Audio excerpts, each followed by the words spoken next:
Bienvenidos a un nuevo capítulo de Agro para el siglo XXI. En los últimos años, tanto el consumo como la producción de arándanos ha venido creciendo significativamente en casi todo el mundo. Esto es debido a dos razones.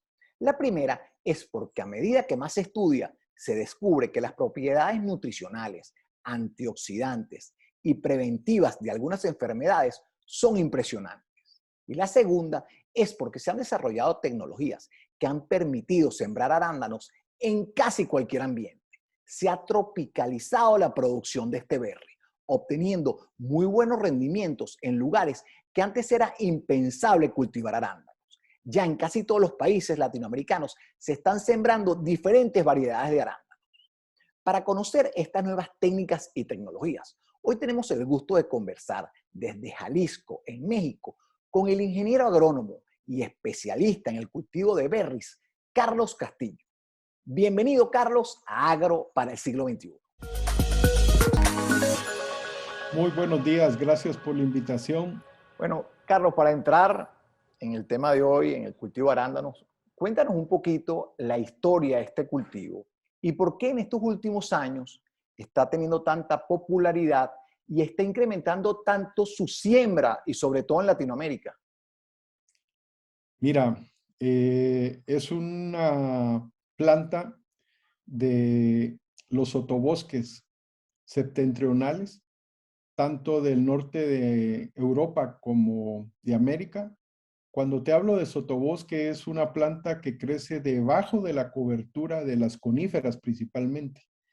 Por eso es que le gustan los pHs ácidos, dado que las hojas que se desprenden de las coníferas tienden a tener una acumulación de fierro muy alta y a generar muchos aceites.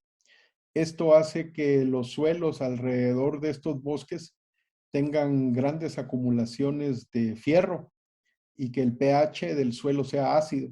Las condiciones que generan la liberación de fierro por parte de la descomposición de las hojas de los bosques de coníferas, principalmente de abetos y pinos, dan condiciones para que la planta pueda desarrollarse en ese ambiente y le gusta mucho ese ambiente. Eso ha sido uno de los grandes problemas de reproducir esas condiciones para tener condiciones de alta producción. La fruta se popularizó en los 50, en los años 50, principalmente en Estados Unidos, que es el mayor productor. Esto tuvo como consecuencia que comenzara a expandirse el consumo, dado que se han ido haciendo muchos trabajos a partir de 1952 en los que se han hecho análisis y estudios de laboratorio para ver minerales, vitaminas, sustancias, y se han dado cuenta que, por ejemplo, tiene sustancias que regulan los niveles de colesterol en la sangre, que aumentan el colesterol bueno y reducen el colesterol malo. Tiene resveratrol, genera oxigenación en la sangre, estimula la aireación de las neuronas, baja los niveles de azúcar en la sangre, baja la presión sanguínea y tiene una cantidad de minerales, principalmente fierro, para condiciones de la hemoglobina en la sangre que no solo permiten una mejor pigmentación de la misma, sino una mejor coloración y una mejor retención de oxígeno.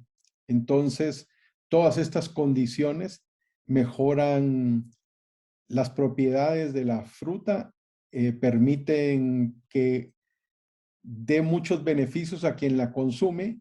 Esto le ha permitido al cultivo popularizarse, ponerse de moda.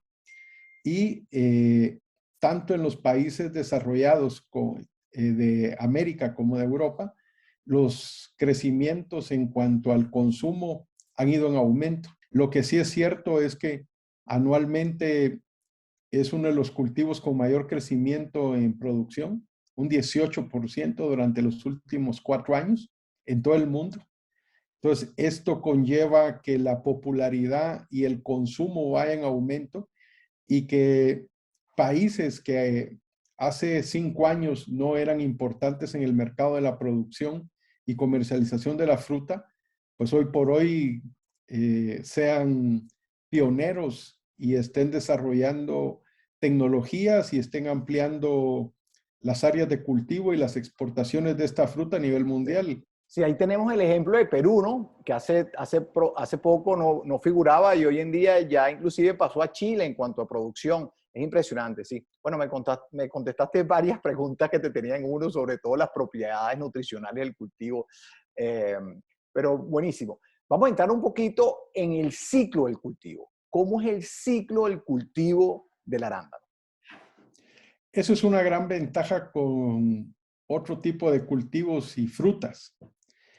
Normalmente los frutales, pues, son 3 años a que lleguen a producción plena. En el caso del arándano no es así, es un arbusto con condiciones muy especiales. Dependiendo del lugar y de la variedad, comienzas a tener diferenciación floral entre los 4 y los 7 meses. Eso va a depender de las zonas donde plantes y las condiciones de clima que presenten estas zonas, pero entre los 4 y los 7 meses entras a producción. O sea, ya empiezas a cosechar entre 4 y 7 meses después de sembrado. Después de plantado. ¿Y por qué ese rango tan alto de 4 a 7 meses? Casi uno la mitad del otro. Sí, lo que sucede es que, por ejemplo, hay variedades tempranas, hay variedades intermedias y variedades tardías. Esto tiene mucho que ver con los orígenes de las variedades, los materiales genéticos, quiénes fueron los abuelos y los padres de esta genética, si necesitan horas frío, si son de poco requerimiento de horas frío. Y otra cosa muy importante, la latitud. Si los plantas dentro de los trópicos, que es lo que sucede en Latinoamérica, uno de los grandes problemas al principio fue no entender que era una planta de septentrional y que la estábamos haciendo producir entre los trópicos, en todas las condiciones eran diferentes y tenía otras necesidades y requerimientos. Cuando se empezaron a establecer variedades con características específicas para producción entre los trópicos y se entendió que condiciones de pH y conductividad eléctrica era mejor manejarlas a través de agricultura en contenedores o hidroponía. Entonces esto facilitó tanto el manejo como la producción. Y esto es lo que ha hecho que una planta que antes en los trópicos producía 1 kilo, kilo y medio, ahora con los nuevos materiales y los nuevos manejos puedas llegar a obtener 3 kilos a 4 kilos por planta con densidades mucho más altas. Cuando hablaba de densidades de 4,000 a 5,000 plantas en suelo, ahora puedes hablar de densidades de 8,000 hasta 10,000 plantas con esos niveles de producción. Entonces ya estamos hablando de producciones arriba de 25 a 30 toneladas por hectárea, que ya son totalmente otras condiciones, ¿verdad? Sí, no. La tecnología ha mejorado muchísimo. De hecho, ya casi que lo puedes sembrar en casi todos los países, ¿no? Ya no hay tanta limitación. Ahora hablamos de eso, de todo. Entonces me dice, es un cultivo perenne.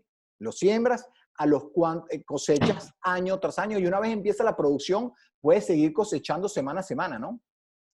Sí, tú comienzas, como te decía, dependiendo de las variedades, tú comienzas producción entre los 4 y los 7 meses, dependiendo también de las variedades.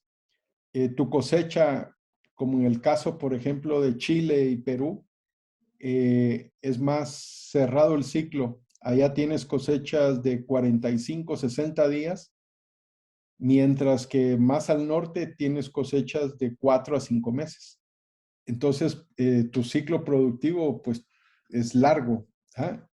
Y esto te permite una cosecha al año durante 5 o 6 años. En el caso de las plantas de hidroponía era lo que se esperaba que duraran, pero pues ya hay plantaciones de 5 o 6 años y pues tienen para seguir produciendo otros 8, 9, 10 años. Entonces eso sí es muy importante. Perfecto. Cuando hago mi plántula, siembro mi plántula, ¿qué variedades son recomendadas para los diferentes climas? ¿Qué recomiendas tú para empezar el principio? ¿Cómo empezarías tú el cultivo y qué variedades recomendarías? Para ser muy concreto en la respuesta de tu pregunta, creo que Biloxi te da muchas ventajas desde el punto de vista que es un material que se adapta muy bien a cualquier condición de clima.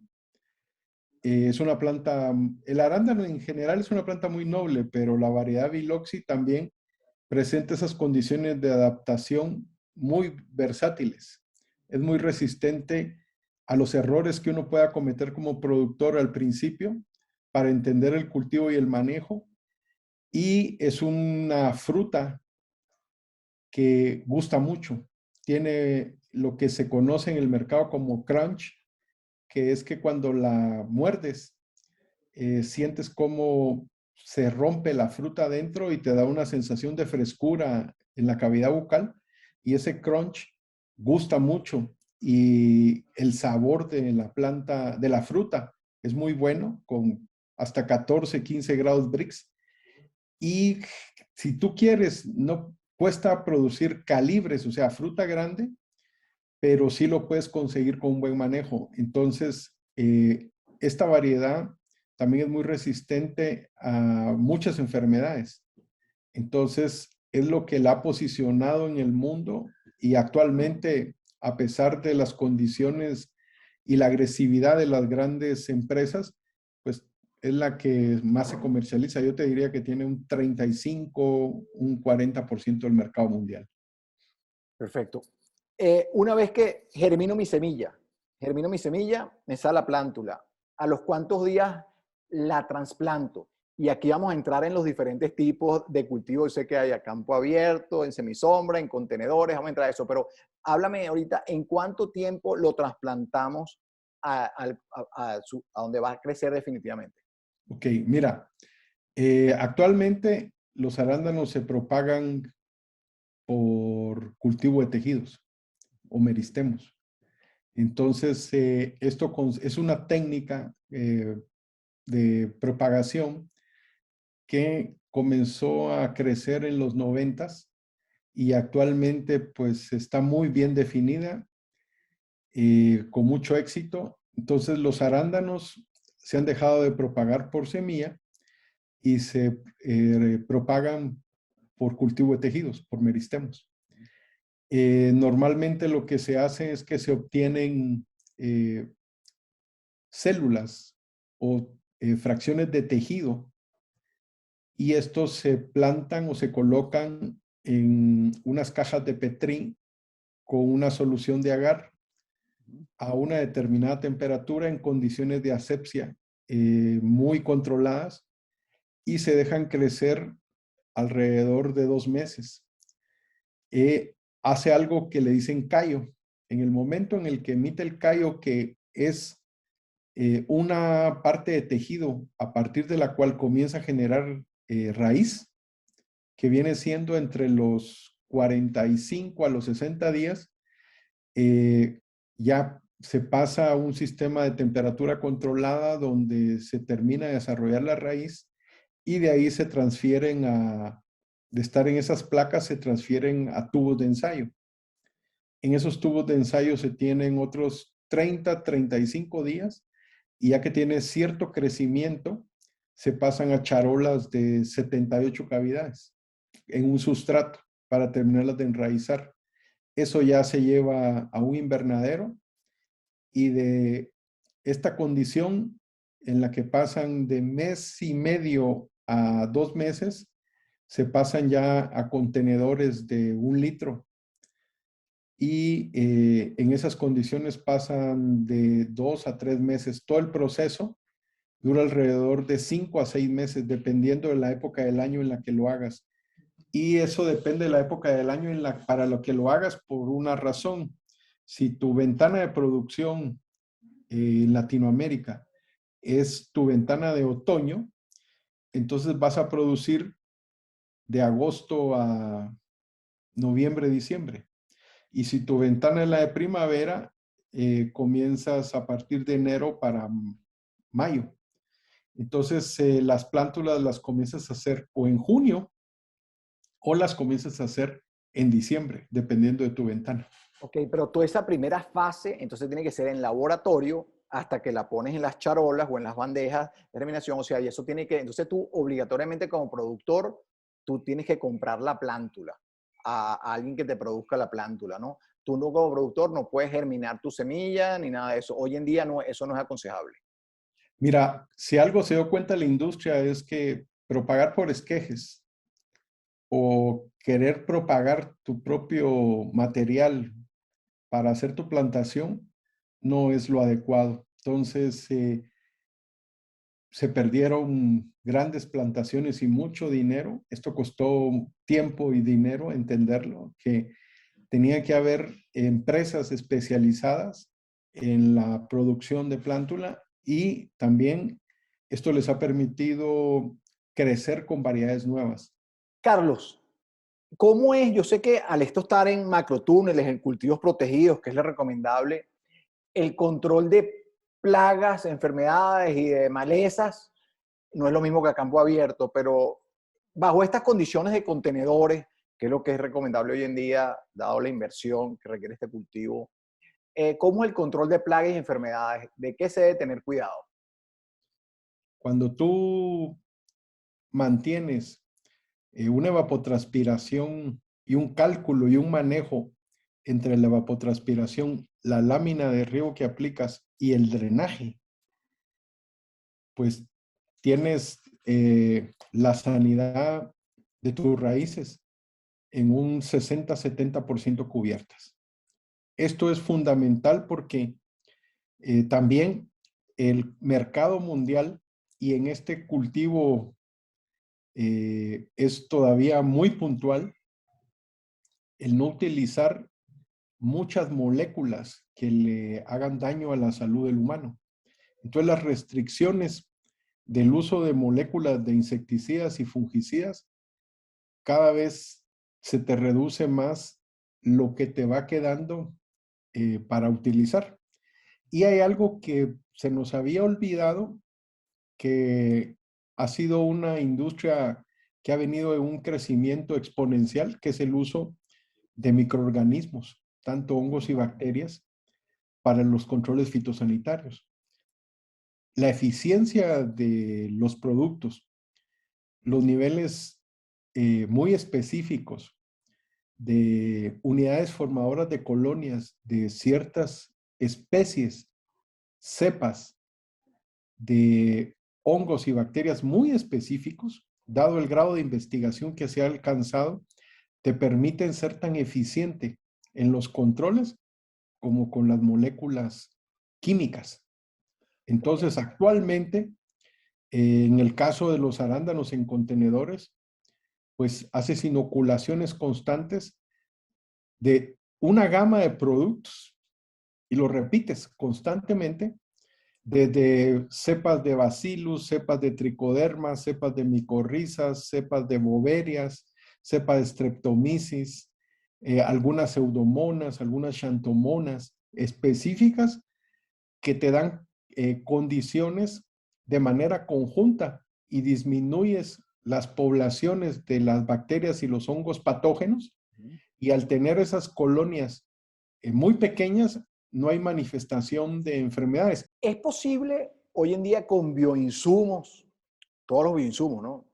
Utilizando biofungicidas, bioinsecticidas, utilizando todo, tener cultivos de arándanos totalmente orgánicos, Sí, es posible. Lo hacemos, de hecho. con buenos rendimientos, o sea, con No, te rendimientos? digo, producimos, te voy a decir algo, lo que se llama producción convencional, hemos reducido tanto la aplicación de agroquímicos, que por ejemplo, yo te puedo decir que de agroquímicos utilizaré unas 4 o 5 aplicaciones en el ciclo. De Pero, más o menos, pero tomas en esos agroquímicos los fertilizantes también de síntesis química o puedes utilizar fertilizantes orgánicos.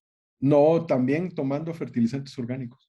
O sea, ya en fertilizaciones, en producciones no orgánicas, la tendencia es a utilizar la mayor cantidad de insumos de tipo no contaminantes. ¿Ah? Porque de entre ellos hay productos que no son orgánicos, pero no son, no, o sea, son no contaminantes. Y hay una serie de minerales, pues naturales, que no te generan ningún tipo de contaminación. Entonces, la tendencia va hacia eso. Y hay cultivos ya específicamente orgánicos, donde el cuidado, y te voy a decir algo, el tema orgánico en contenedores, por ejemplo, los americanos no lo tienen contemplado técnicamente. ¿Ah? Es más, ellos no conciben los cultivos orgánicos en contenedores. Entonces, pero nosotros, debido a eso, pues decimos eh, cultivos a los cuales no se les agregan químicos. ¿Ah? Son libres de cualquier químico, ¿ah? De síntesis. ¿Ah? Entonces, todo lo que utilizas es de naturaleza no contaminante. Y la verdad es que sí, ya hay productores, por ejemplo, aquí en México, en Perú, en Centroamérica, en Costa Rica, donde pues no utilizas un solo kilo de ningún producto contaminante. Bueno, vamos a entrar en la cosecha. Sé que la cosecha es de muchos tipos. Estuve viendo que hay hoy en día unas cosechadoras, unos implementos, vamos a decir, cosecha automatizada, que por mediante chorros de aire es capaz de desprender sin daño la fruta en un 90 y pico por ciento de la fruta madura lo puedes cosechar mecánicamente. Cuéntame cómo estamos en la cosecha del arándano. Por ejemplo, si lo vemos en las zonas septentrionales, tanto al sur de América Latina, hablemos Chile, Argentina y Estados Unidos, Canadá, o en Europa, en el norte y en el sur de África, ahí sí puedes utilizar las cosechadoras. ¿Por qué razón? Porque la maduración es muy homogénea. Entonces, eh, la, imagínate que ya puedes, eso sí ya lo puedes hacer en todas partes del mundo. Hay cámaras, ¿ya? Con sensores para contar la cantidad de frutas que tienes en el árbol. Y en base a la cantidad de frutas que tienes en el árbol, tú puedes hacer un análisis de la densidad de la fruta y le metes el dato a estos paquetes de software y te dicen los kilos que vas a obtener de cosecha. ¿Ah? Bueno, Wow. entonces, eso es una gran herramienta porque si cuando tú haces un monitoreo nutricional desde el arranque de tu plantación y la vas monitoreando a lo largo de todo el ciclo de producción, tú puedes hacer curvas en las que relacionas el clima con la presencia de ciertas plagas y enfermedades, con la lámina de agua, con el drenaje y con la cosecha. Te menciono esto por una razón, porque el contenido nutricional de cada fruta es muy importante para definir factores de calidad: diámetro, Brix y cantidad de fruta. Entonces, por ejemplo, cuando tú tienes una cantidad de fruta, por decirte algo, tú puedes tener 1000 frutas, pero si tienes una muy buena densidad de la fruta en cuanto a su pericarpio y endocarpio, entonces eso quiere decir que la fruta es muy densa y pesa mucho. Entonces, por ejemplo, puedes tener 1000 frutos de 2 milímetros de diámetro, perdón, de 20 milímetros de diámetro, que serían 2 centímetros, con un peso de 4 gramos por fruta. Entonces, con 1000 frutas tienes 4 kilos por planta. Y puedes tener una planta también que te dé 1000 frutos, pero de 1.2, 1.3 centímetros de diámetro, calibre 12 milímetros, con un peso de 1 gramo o 1.2 gramos, ¿verdad? Entonces, 1000 frutos te pesan kilo 200, kilo 300.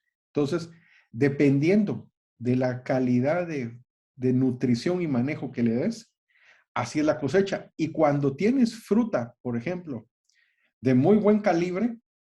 En el caso de Latinoamérica lo tienes que hacer a mano, pero los cosechadores están muy contentos porque ellos ganan por kilo cortado. Okay. Entonces, para que tengas una idea, una fruta de 1.2 gramos son 920, 930 movimientos. ¿Eh? Una fruta de 2 gramos son 500 movimientos. Entonces, con la mitad de movimientos, gana más. Ganan más. ¿Ah? Entonces, Okay. eso les gusta mucho, eso hace que tengan mucho más conciencia. Y hay otra cosa, ellos le ponen mucho cuidado a cómo cortan la fruta. La fruta la tienes que cortar con una pinza, llegando a la base del pedúnculo y hacer una presión hacia afuera. ¿Por qué? Para tratar de tocar la menor superficie de la fruta para no quitar el bloom. Sí. Explícame un momentico lo del bloom, que no te lo pregunté, lo iba a preguntar. Yo sé que es lo que el polvo blanquecino que rodea la fruta, pero explícame lo del bloom y sé que eso es lo que indica también el momento de cosecha, ¿no? Sí, no, es un índice de calidad. Entre los términos de calidad, la presencia de bloom es muy importante, ¿verdad? Es la apariencia de la fruta y es lo que muchas veces determina si quieren tu fruta o no. El bloom es el resultado de una cera cuticular, específicamente se llama proína. La proína genera un tipo de cobertura de cera que va haciendo capas. Y los mecanismos con lo que se extrae el bloom, hicimos un trabajo ya de 4 años muy serio en eso, y pues la proína es la cera cuticular que genera el bloom, se deposita en láminas, y esta cera cuticular se puede medir. Hicimos trabajos de medición en miligramos por centímetro cuadrado, y la verdad es que los niveles de calcio y el manejo nutricional te permiten tener hasta 4 miligramos por centímetro cuadrado, con relaciones de una nutrición deficiente en calcio, hasta de un 75% más de proteína que una planta malnutrida. O sea, una ¿Y planta malnutrida. este bloom se consume o lo debes lavar antes de comerte la planta, de comerte el fruto? Mira, parte del hecho de, pues, todas las medidas de inocuidad que tomas en un rancho, en un fundo o en un cuartel, dependiendo del lugar donde estés, cómo le llamen, es que todas las medidas de inocuidad las tienes que tomar, y parte de lo que te vendo, ¿ah? Es que tú puedas destapar el contenedor que contiene la fruta y comértelo. Y también te lo digo así, todo el resveratrol, que es uno de los grandes beneficios que tiene la fruta, está en la proteína. Ok, ahorita vamos a llegar ahí, pero déjame volver a la cosecha. Entonces, la cosecha solamente en 4 estaciones, en cultivo, vamos a decir, no bajo este sistema de contenedores, esto es posible hacerla mecanizada. Ya normalmente se hace manual, ya tienen gente totalmente especializada que va cosechando esto. Pero la cosecha es cada semana, ¿no? Cada semana por mucho tiempo, por varios meses, cosechas toda la semana todos los frutos que van madurando, ¿no? Sí, mira, aparte de, por ejemplo, algo que ha sido un éxito también es no solo producir mucho, sino que tu cosecha coincida con los mejores precios. Para que tengas una idea, nosotros tenemos una ventana en otoño que es de agosto a diciembre. Pues parte de lo que tú como técnico tienes que lograr es que obtener la mayor cantidad de cosecha en las mejores ventanas. Entonces, nosotros hemos tratado en esa ventana de tener entre el 65 al 60% de la producción ya cosechada. Entonces, esto te permite precios de 6.12, 6.13, 6.25 el kilo. Y si, por ejemplo, ya obtienes unas 18 toneladas como fue el año pasado, en la temporada pasada, entonces pues estás arriba de los $150,000 por hectárea. Bueno, ahí va a ir ahorita, pero espérame, digo, después de la cosecha, los rendimientos que se están obteniendo en las diferentes zonas, qué rendimientos obtienen en Chile, en México, en todos estos países. Y oye, no me nombraste Brasil, porque me dijiste, en términos de producción, primero Sí, está Estados Unidos, después sí, Canadá, después Perú, Perú ya pasó a Chile, Chile y México, México de así quinto, ¿no? es, así es. Y los demás, Brasil, ¿por qué no está en esta ecuación que casi todos los rubros están entre 1, 2? Mira, te voy a decir algo. Hay algo muy interesante. Eh, Brasil es el gigante que viene atrás. ¿Ah? Brasil tiene algo muy importante, o sea, hay inversiones que se están dando actualmente en Brasil que lo van a colocar en 2 o a lo mucho 3 años como Perú. ¿Ah? Entonces, por ejemplo, para que tengas una idea, la inversión en tecnología de los brasileños va en una bola muy grande hacia todos los cultivos. Tanto ellos están desarrollando mucho todo lo que son granos, como también todas las frutas tropicales, pero un componente que habían dejado por un lado eran las berries y tienen una relación muy importante con la India y con China. ¿Ah? Entonces, comercialmente ellos van a tener una explosión económica con China y la India, con los granos básicos y los cítricos, pero el otro segmento del mercado son las berries. Entonces, por ejemplo, ya en Zarzamora van con nuevas variedades, con nuevos materiales, con nueva tecnología.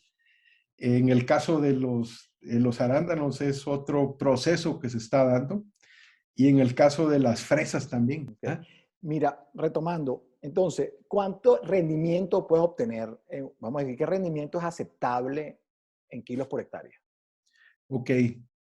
Eh, Dependiendo de tu densidad, pero por ejemplo, actualmente, para que tengas una idea, actualmente, antes se hablaba el primer año de plantas de producción entre 500 a 800 gramos por planta. Por 8,000 plantas estás hablando de 4,5 toneladas hasta 6 toneladas. ¿Eh? Actualmente, eso en suelo. Actualmente, los niveles y la tecnología ha hecho que los niveles de producción se vayan para arriba. Eh, Actualmente tienes que tener niveles arriba de 20 a 24 toneladas para ser rentable.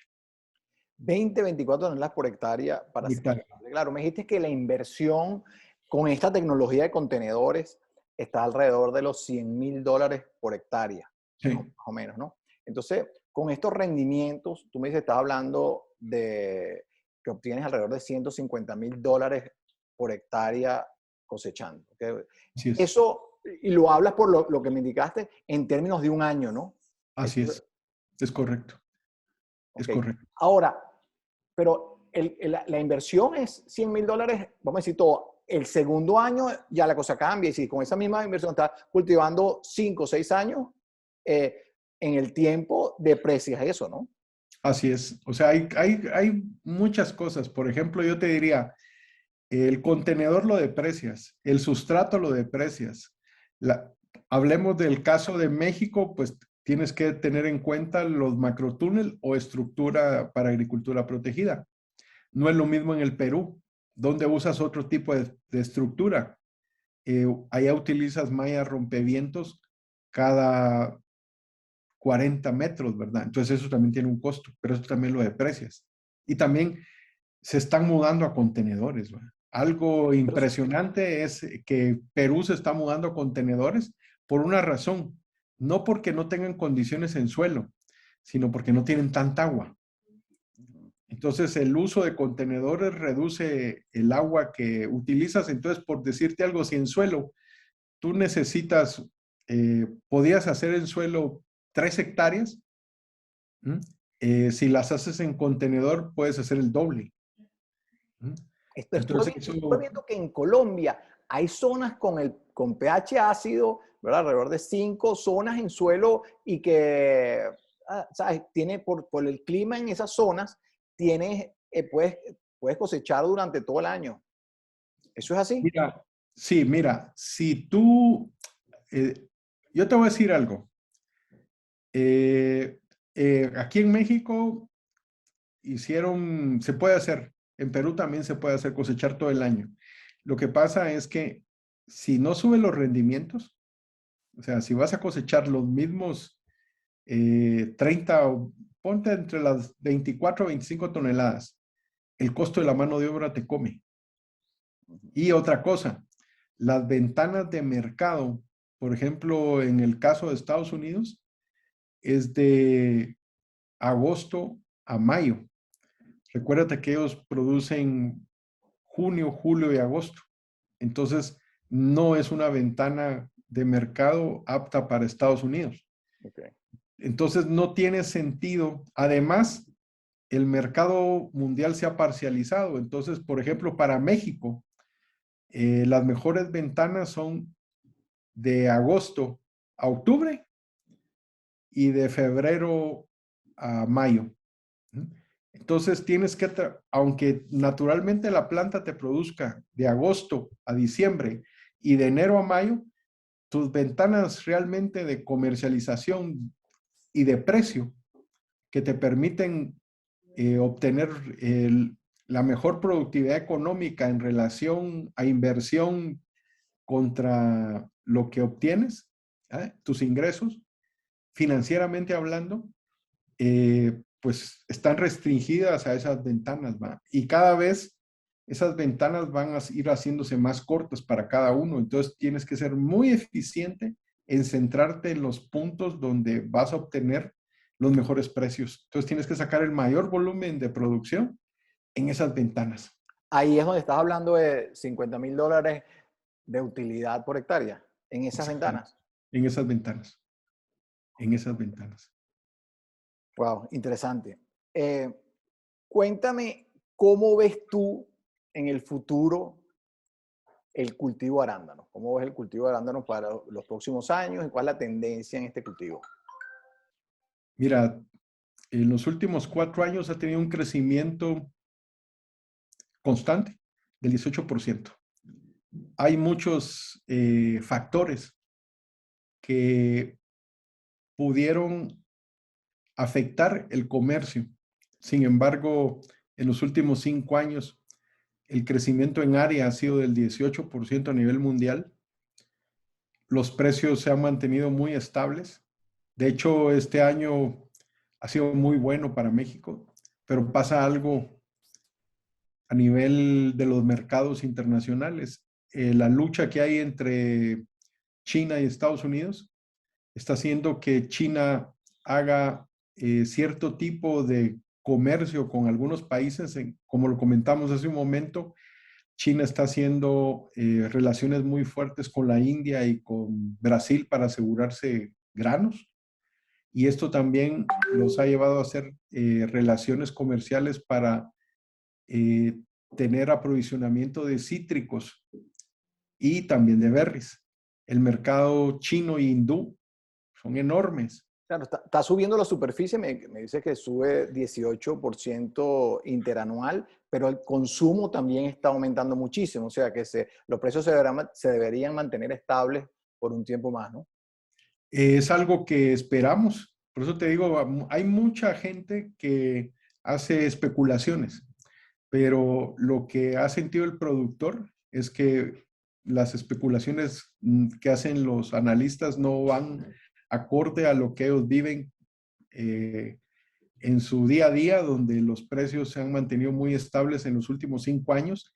Y esto coloca, por ejemplo, en Estados Unidos, al arándano como es el cultivo, perdón, es la fruta de un crecimiento constante, con el 7.2% de crecimiento anual en ese mercado. Y esos son datos muy importantes para una industria que sigue creciendo. O sea que los productores de arándano en estos últimos años, con estas nuevas tecnologías que tienen muchísimos factores controlados, han vivido buenos momentos, ¿no? Desde el punto de vista económico.